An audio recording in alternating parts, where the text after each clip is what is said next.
Hello, it's Wednesday, so it's time for Woolly Hats Wednesday Whips. You join me today, not in Chester in my house, but in Welshpool, which some of you know we have a cottage and we run an Airbnb from here. And it's the first time we've been able to come down and let it out to guests since March, so we're very excited to be down here and enjoying the lovely Welsh pool and all it has to offer.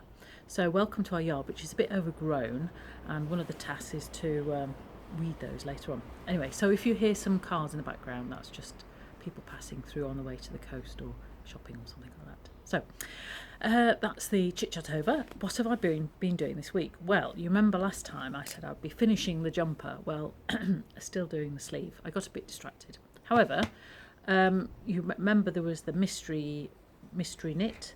I've now finished the second of the third part, so I've just had the pattern through for the last part of the mystery knit along. So this is what I've got so far. So yeah, I don't know whether you can see, there we go.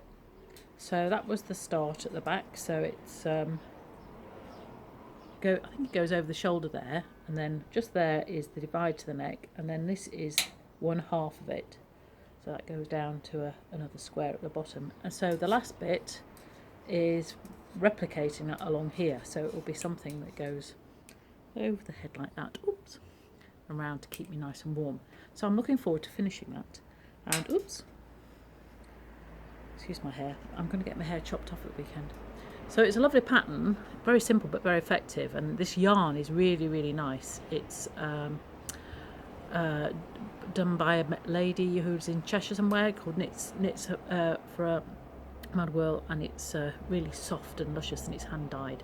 But it's basically knitting, and then every now and again there's a row of eyelets, and some of you who came on my next steps in knitting know how to do that, and they know how simple it is. So it's a nice pattern, but not too taxing, because sometimes you need something to just sit and do a bit of knitting. And I think if some of you saw my posts, I think it was last weekend, it was National Simple Day or something.